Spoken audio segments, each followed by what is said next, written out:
Hello guys, तो मैं निकल पड़ा हूँ अपनी गांव की तरफ और आज मैं आपको लेकर जाने वाला हूँ गांव के फार्म में। और वहाँ की हम करेंगे आज ट्रैवल व्लॉग और मैं आपको लेकर जाने वाला हूँ एक बहुत ही एडवेंचरस टूर पे।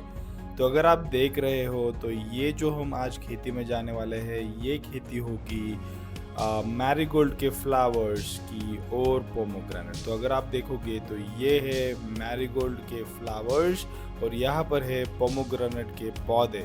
तो पोमोग्रेनेट के पौधों के बीच में मैरीगोल्ड के जो है पौधे लगाए हुए हैं। फूल जो है अभी बेचने के लिए बिल्कुल भी रेडी है। ठीक है, तो पोमोग्रेनेट के पौधे जो है फिलहाल छोटे हैं, तो जब तक पोमोग्रेनेट बड़ा हो जाता है मैरीगोल्ड के जो पौधे हैं वो निकल जाते हैं। उनके जो फ्लावर्स है उनके हम अच्छा खासा फ्लावर्स को बेचने के बाद जो है पौधे निकाल देते हैं और फिर द खेती is ready for pomegranate. Okay, because pomegranate को जो ये जो पेड़ होते हैं ये बहुत बड़े हो जाएंगे, फिर उसके नीचे जो है कुछ आने नहीं वाला है।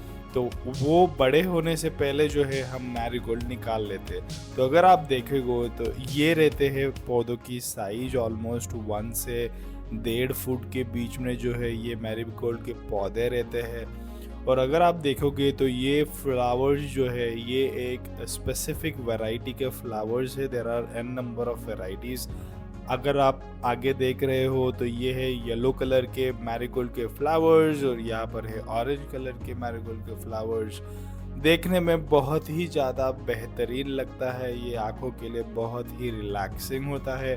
बिकॉज ये जो फ्लावर्स है बेसिकली विंटर के बाद जो है खिलते हैं। अगर आप देखोगे तो मौसम बहुत ही बेहतरीन हो गया है और उसी के साथ जो है ये फ्लावर्स जो खिले हुए हैं कलरफुल फ्लावर्स ये अपने जो माइंड को है बहुत ही ज़्यादा रिलैक्स करते हैं। तो अगर आप देख रहे हो तो ये पूरी की पूरी लाइन जो है येलो कलर के मैरीगोल्ड से है। बहुत ही प्रिटी और गोल्डन पूरा ये जो व्यू आता है अपनी खेती के लिए। तो अगर आप देख रहे हो तो ये है बेसिकली येलो कलर के मैरीगोल्ड्स पूरी की पूरी लाइन जो है और इसे मल्टीपल लाइंस लगाए गए। अगर हम टॉप व्यू या फिर ड्रोन शॉट लेंगे ना तो ये बहुत ही ज़्यादा बेहतरीन लगता है। अगर आप ये पौधा देख रहे हो तो ये जो पौधा है ये है भिंडी का पौधा।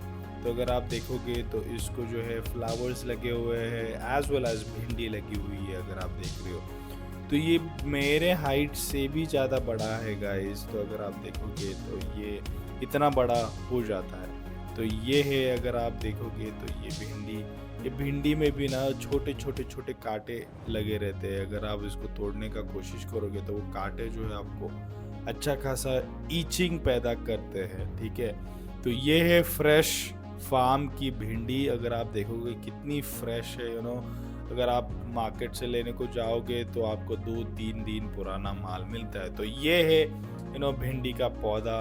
हम जा रहे हैं आगे बढ़ते हुए। अगर आप देखोगे तो ये जो है पूरा का पूरा लाइन लगा हुआ है। अगर आप यहाँ पर ये पौधा देखोगे तो ये भी एक सब्जी है, इसको बोलते हैं शेपू की सब्जी। ओके, अगर आपको इसका हिंदी नाम पता है तो कमेंट करके ज़रूर बताना गाइस। ठीक है, और ये है भिंडी का फ्लावर। ये फ्लावर कन्वर्ट होता है भिंडी में। फिलहाल बहुत ही अच्छी भिंडी लगी हुई है इस पौधों को। तो हर अल्टरनेट पौधे के बाद ये जो है भिंडी के पौधे लगे हुए हैं जस्ट फॉर अपना घर पे कंजम्पशन करने के लिए।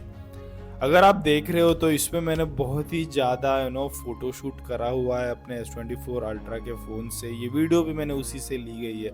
कमेंट करके मुझे ज़रूर बताना कि आपको ये वीडियो क्वालिटी कैसे लगी और ये आपको ट्रैवल व्लॉग जो है हमारी खेती का कैसे लगा। आपके व्यूज़ भी हमें ज़रूर बताना इस कमेंट सेक्शन में, सो दैट हम उस हिसाब से जो है आपके लिए वीडियोस बोला करो चैनल पर लाते रहेंगे। तो अगर आप देख रहे हो तो ये फ्लावर्स जो है ये शेपू के फ्लावर्स आए हुए हैं। अगर आप देखोगे बहुत ही ज़्यादा प्रीटी लगते हैं ये। अगर आप देखोगे इसको मैं जूम करता हूँ तो ये एक डंडी के ऊपर ऑलमोस्ट मल्टीपल फ्लावर्स है। फ्लावर्स कन्वर्ट होते हैं सीड्स में और उसी सीड्स के बाद ये जो पौधा है उग कर आ जाता है। अगर आप देखो कितना ब्यूटीफुल रहता है नेचर्स में अगर आप रह रहे हो, all the way away from the concrete jungle city से, बहुत ही ज़्यादा बेहतरीन लगता है। अगर आप ये गेंदा देखोगे तो ये गेंदा, मैरीगोल्ड, झंडू, जो भी आप बोलो, इसका साइज ऑलमोस्ट आपके हाथ के फिस्ट के बराबर हो जाता है, इतना बड़ा हो जाता है। And it's really great.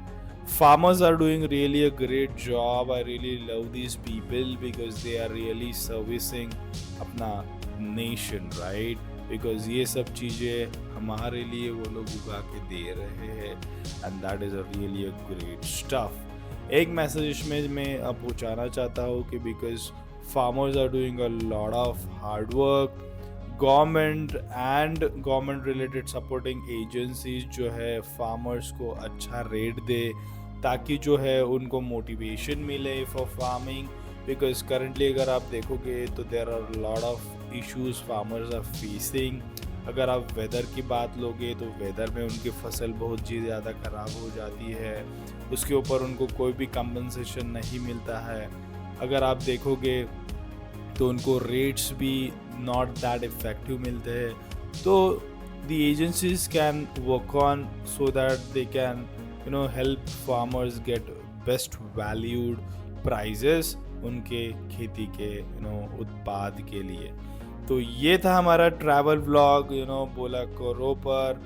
Thank you guys for watching this video till end. Let us meet another grand interesting video on our बोला करो चैनल। तब तक के लिए stay tuned और बने रहिए बोला करो पर ऐसे ही ट्रैवल व्लॉग्स देखने के लिए।